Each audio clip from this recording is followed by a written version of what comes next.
In a competition for bike friendliness, how does a typical North American suburban city compare with the world's most bike-friendly winter city? Well, we're about to find out. Hey everyone, I'm Tom and this is Shifter, a channel about urban cycling and bike commuting. Welcome all you new subscribers, and if you like this video, please consider subscribing yourself. Special video today, it is another edition of Plus One Minus Two. Now, Plus One Minus Two is a game I came up with a few months ago as a fun way of measuring the bike friendliness of two cities. And here's how the game works. We each go for a ride that's sort of typical of the things you would do in your everyday bike life.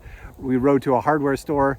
We each record the rides, we swap video, and we score each other's cities on the Plus One Minus Two scale. Plus one for every thing that you see that makes riding a bike easy, and minus two for everything that gets in the way of riding a bike. So this time I gave my old friend Pekka a call, and we are recording a winter bike version of Plus One Minus Two. Me in Calgary, him in a city you may have not heard of, Oulu in northern Finland. It's a really interesting spot, maybe the most bike-friendly winter city in the world, but we will see, and I'm going to stop babbling so we can get into the competition. Let's go. Okay, and we are off. Today we are starting at a park downtown and heading out to a hardware store, just like the last time we did this, but a different hardware store this time. I wanted to explore a different part of the city to give a different view of what goes on here in Calgary. So just as we get started, I wanted to mention a couple of things. One is that it's a holiday, so there are very few people out. When I recorded this, it was early in the morning on a day off. So there's very few cars and very few bikes, I would say, too. So anyway, we'll start off here with a plus one for this bike lane. This is a separated bike lane, part of the downtown network that we've got, and it's good. You can see there's both bollards, and underneath that snowbank there is a concrete barrier there, kind of like a little concrete curb. So it really does a nice job keeping cyclists away from the cars, which is important. I'm going to give a plus one again for something else, and that's the plowing. And as you can see, the plowing here is done quite well, even in the morning of a holiday, of a day off. They've done the machines are out and they've cleared it nice and safe, so it's really easy to ride a bike here. I should also mention that the conditions, it was about minus 20 degrees Celsius on this day, so pretty cold. That also may explain why there's not that many people out. And it also helps explain my right hand there. You can see me like frantically trying to shift, and that's because the Involio hub on my bike, this is my Priority Continuum Onyx, which I normally love, it actually froze up on me, so I wasn't able to shift. I'm going to give another plus one just for the fact that they plowed so well on a holiday. It would be easy to take the day off for a bike lane downtown when we really are a commuter city.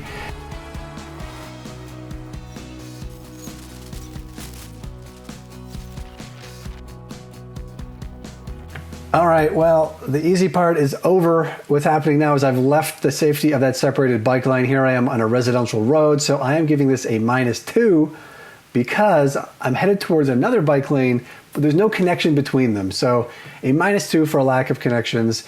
And what's maybe a little quirky in my city is that the city tends not to plow residential roads like this. They sort of leave it up to Mother Nature to deal with the snow. So what can happen, as you can see here, is that the snow gets chewed up by the cars, and it makes for a slippery ride. That brown stuff, whether you call it brown sugar or mashed potatoes, or what I like to call it is snert, snow plus dirt equals snert, that stuff is the worst. It's slippery, it's unpredictable. You never know what's underneath it. It tends to lift up your bike and move it around. So snert is the worst, so definitely minus two for not having a safe bike lane. I'm gonna give it a minus two for snert here as well. I'm going to do a minus two at this point. This is a residential neighborhood. It looks like a suburb, but it's actually quite inner city. But I'm giving a minus two for the width of these lanes. They are so wide. You could run a Santa Claus parade down the middle of these lanes. Well-meaning people in a vehicle just instinctually drive fast on roads like this. And what happens is that people in the neighborhood hate the speeders, and it becomes this strange thing where The same people who live in the neighborhood and hate speeding are also driving fast on these roads. So, I think it's worth taking a couple of points away for just bad road design that doesn't understand sort of the way the human brain functions in a vehicle, in a motor vehicle, I should say. What? Was that a stop sign? Yes, officer, I came to a complete stop, as I always do. Actually, I'm going to take -2 off that. For last year, my city considered bringing in what we sometimes call the Idaho stop law, which is kind of a law that would allow cyclists to yield at stop signs, which has been proven to work in many jurisdictions. Well, not many. In a few jurisdictions, it's been proven to work. And in all kinds of cities, you get a well-meaning city councilor proposing this, and it never goes anywhere because of this perception that it would be giving cyclists special treatment, which is crazy. I would say it's just a recognition of the differences between motor vehicles and bikes, and a recognition of the reality of riding a bike, in which momentum is very important. So the city toyed with this idea last year and killed it. So -2 for not implementing a good, reasonable, safe bylaw change.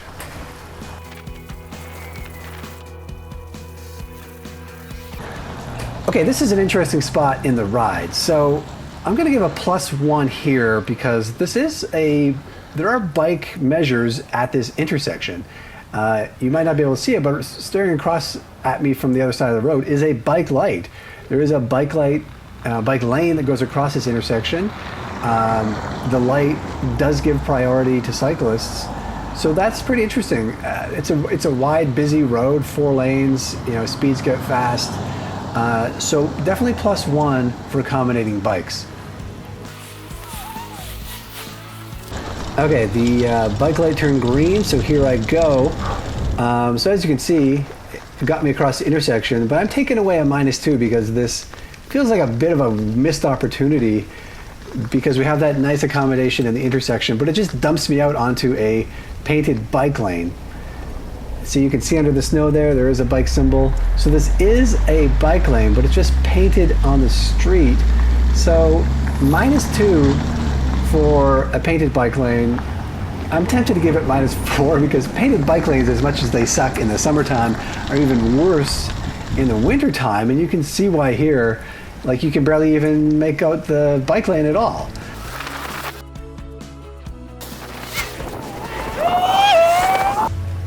Okay, I'm back onto a road that has a painted bike lane. Trust me, there is a painted bike lane under here. But I'm going to do a -2 because as I approach this bridge, I remember this, it was a bit of a harrowing moment on this ride. The road narrows on the bridge, and this is a real illustration of the limitations of a painted bike lane. Already you can see, the bike lane is filled with snow that's been thrown to the side by vehicles. Looks like the plow even pushed it into the lane. So there's not a lot of space to ride in. But then in situations where the road gets even narrower, it's just such a tight squeeze. Look at this now. There's just not much room. I'm forced to ride on the stripe of paint beneath that snow and ice, which makes it quite slippery. So that's a bit dangerous. And there's just not a lot of room beside me for vehicles to pass. So I'll give another +1 to the drivers today. I hadn't really noticed, but in watching this video back, everyone who's passing me is doing a really nice job giving me space. And no, I'm not going to give a +1 because they're doing a good job, and I'm thankful for that. But I think a lot of it is because of the way I'm riding, and this is just a little winter tip I've picked up over the years. And that's about asserting your place on the road. People talk about taking the lane when they're on a bike, rather than sort of cowering in the gutter lane where everyone can blow by you. Taking the lane means asserting your place on the road. I think that's even more important in the wintertime. As you can see, it would be impossible for me to move over to the right anymore because of the snow and ice there. So I'm going to ride where it's safe, and for this situation, that means in this lane that's been cleared by both plows and cars. Then drivers have no chance of not seeing you. They're going to notice you, and hopefully they will give you enough space to pass, as most of them seem to be doing today.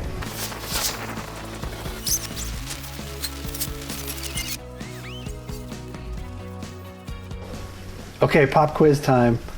What's worse than a painted bike lane? No, the answer is not no bike lane. The answer is a shero, which is what's here. Ugh, see that sign there, shared right of way? Also, there's a symbol on the road right there. Ugh, shero, shared right of way. The most misunderstood and maligned piece of road infrastructure out there. The problem with sheros is that no one understands them. Drivers and cyclists seem to have different ideas of them. So really, it's almost worse than no infrastructure. I feel like with no bike lane or nothing, then at least it's up to the driver and the cyclist to sort of negotiate amongst themselves. But when you throw a shero in there, it just makes everything confused and annoys everyone. So -2 for the shero.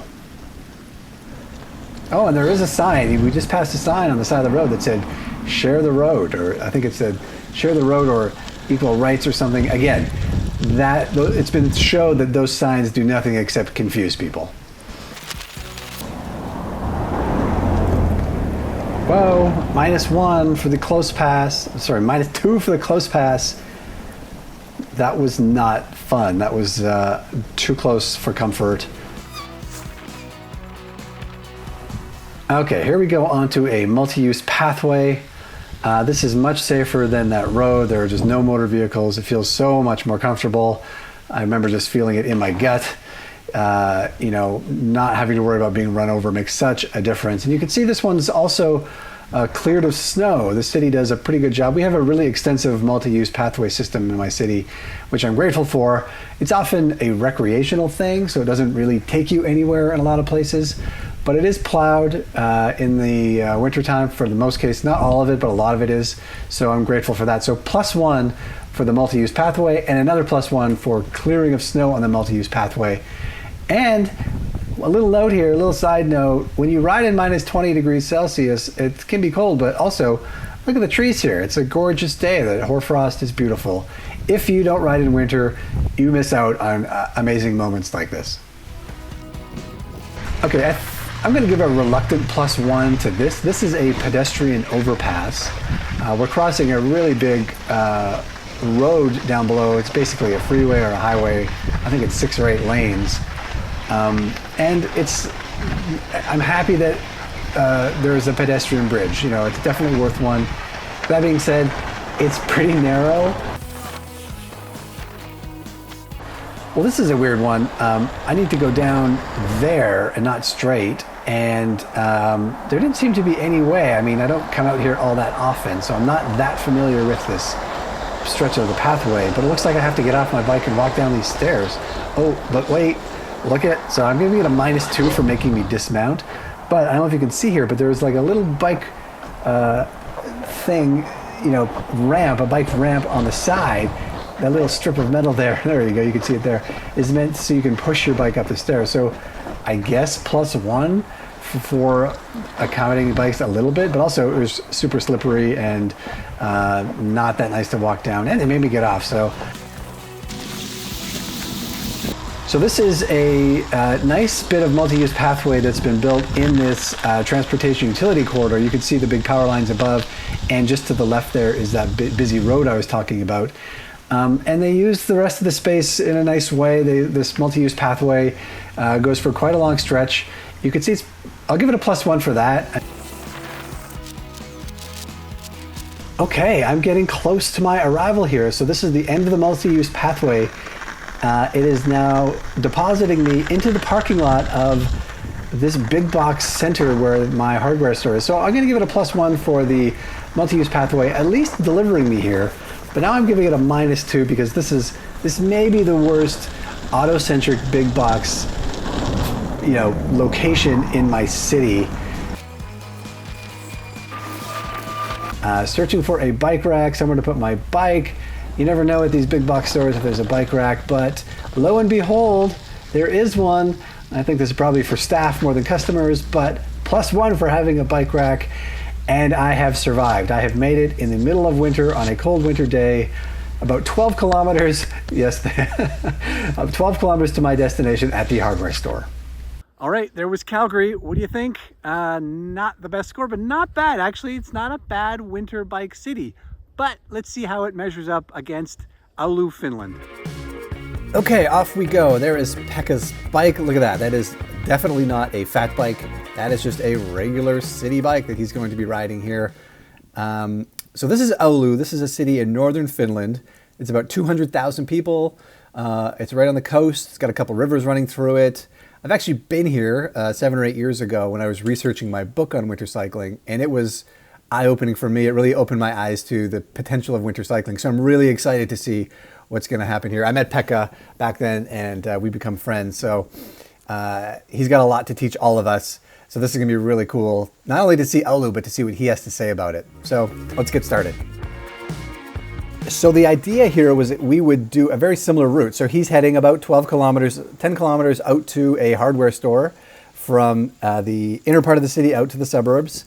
The conditions were amazingly similar, about minus 20 degrees Celsius, minus 4 degrees Fahrenheit in Oulu, same as what I did in Calgary. And I think Pekka also mentioned to me that it was a pretty quiet day. You know, in Calgary, I shot on a holiday, so traffic was low. I think it might have been a holiday here as well, so traffic is pretty low on both of them. So a nice little comparison here. All right off the bat, the thing I noticed first of all here, and I'm going to give a +1, is the way the pathway here, the road, is maintained with this packed snow. And I remember this from when I was in Oulu because I was so amazed by it. They've kind of perfected the art of leaving a layer of packed snow rather than removing all of the snow down to the asphalt or the pavement. They leave a layer of packed snow here and just sort of carve off the top of it when there's a fresh snowfall. And based on the idea that it gives good traction. And I was a little scared to ride on this, but I was amazed how good the traction on a well-maintained bit of packed snow was. So +1 for that. So this looks like a multi-use pathway, so shared by pedestrians and cyclists, but totally separated from cars. So +1 for keeping the modes separate. Really, really interesting. I'm going to give another +1 for the width of these things. You know, there's just so much space for cyclists and pedestrians to share.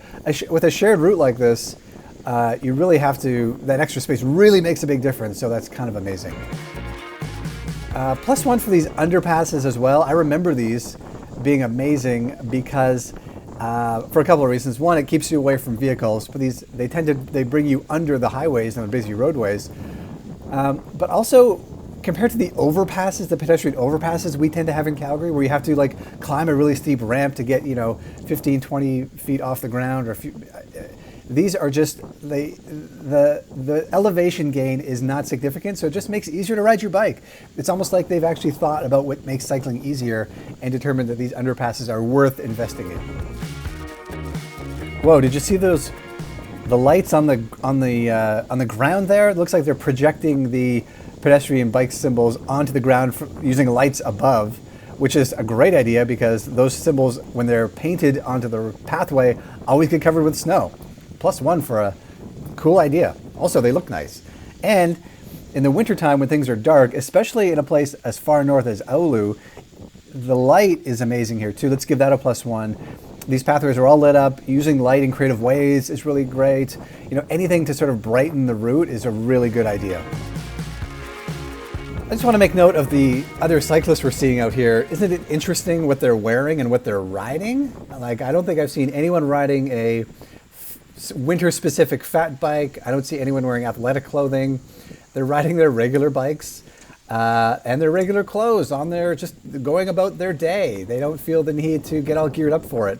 And I would say that's a function, maybe there's some cultural stuff in here, the cultural difference between the Finns and Canadians, but I would say the bigger difference here is the infrastructure. It's just so easy to get places on your bike without having to gear up. That's what people do. And part of that too, I can't not point this out, is where's the helmets? They're riding on snow. They should be terrified. But also, there's no cars around. There's no cars who are going to run them over. So maybe that's why they're not wearing helmets. Interesting to all you helmet fundamentalists out there who always point out the fact that you should wear a helmet while riding a bike. In a bike-friendly place like this, how few people wear helmets? Interesting, hey? I mean, these routes are amazing. I feel like giving it +100.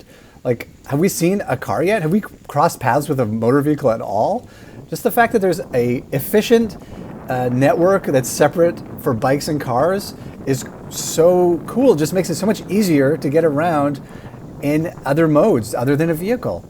Like, I'll give it another, I think I already gave it +1, so it would be unfair to give another +1, but it's just, this place is just amazing. To be thinking ahead so much that the city has been building like this since the 70s, I think. The foresight, the care, the thoughtfulness about what makes a good city are just so inspiring. This place just blows my mind. I haven't been here in 7 or 8 years. It blew my mind the first time, and just watching this video reminds me of why.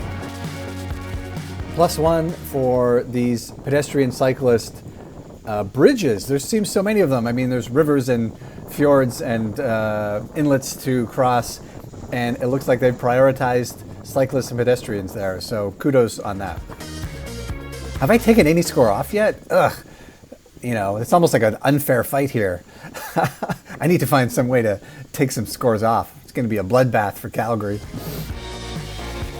Okay, it looks like we're entering the real urban core, the urban downtown core of Oulu here, and this looks like a shared street. So, okay, we'll do a -2 because we're finally on a road. We may finally have to share some space with motor vehicles, which, is not ideal. So, Oulu, -2, finally, we get to take some scores off. -2 here. This is not great, having to ride behind vehicles like that. It looks a little dangerous to me if people are backing out. Oh, this is exciting. Okay, if I remember right, this is like sort of the town square.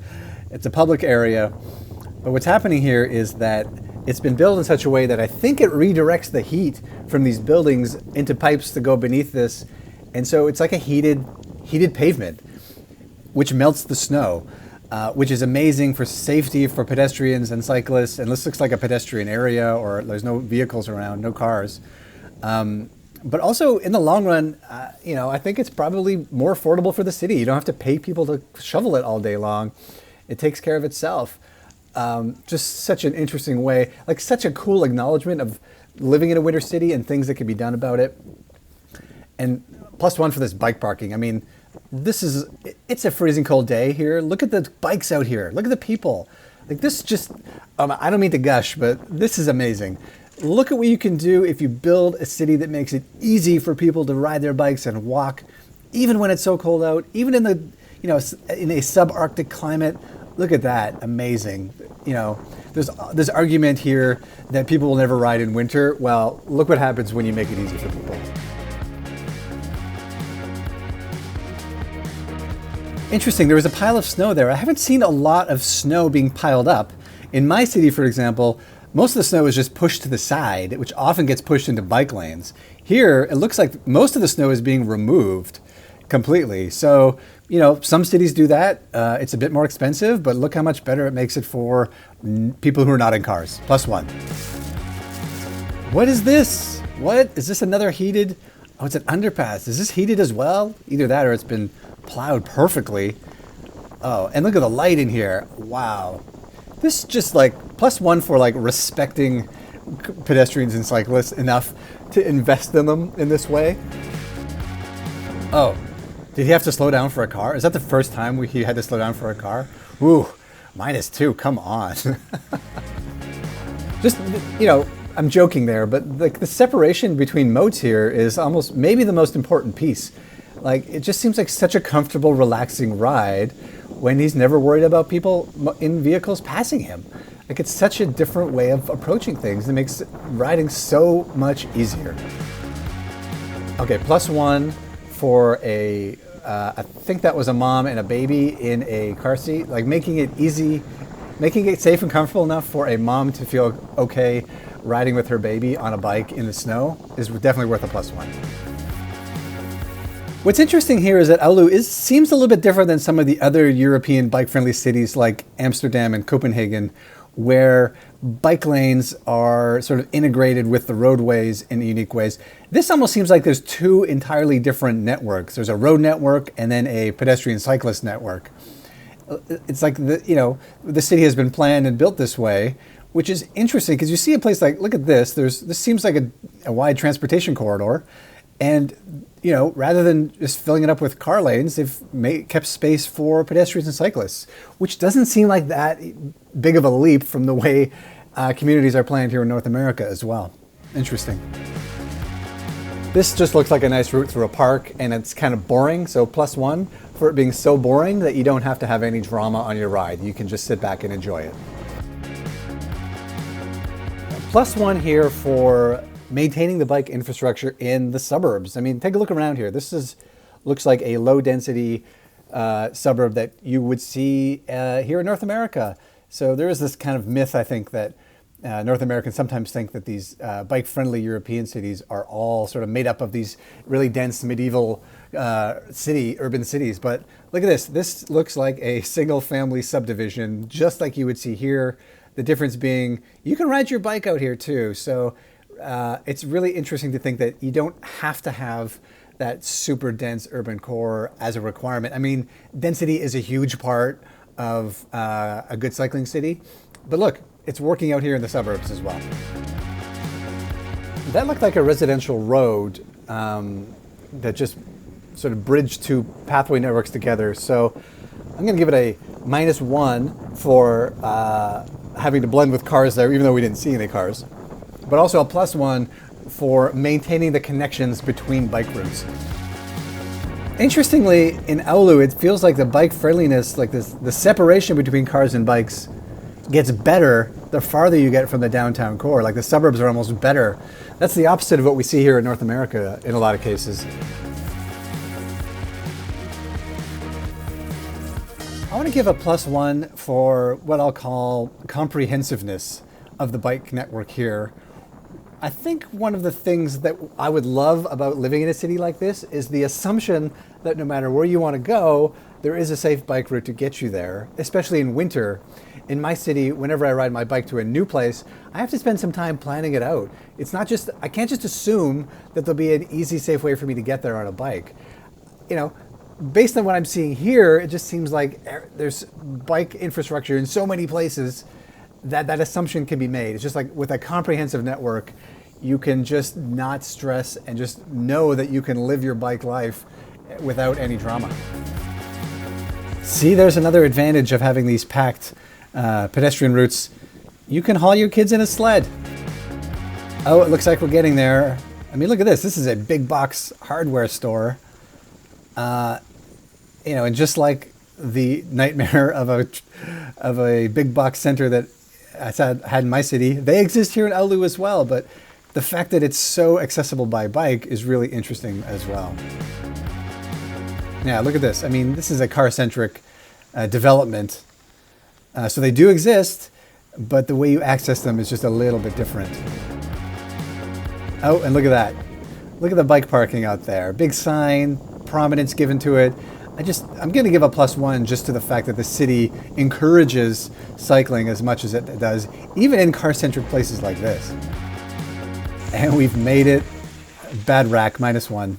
Or -2 for the bad bike rack, but it seems like a drop in the bucket to what is actually a really amazing location. Thank you, Pekka, for showing us that. My mind has been blown by Oulu all anew.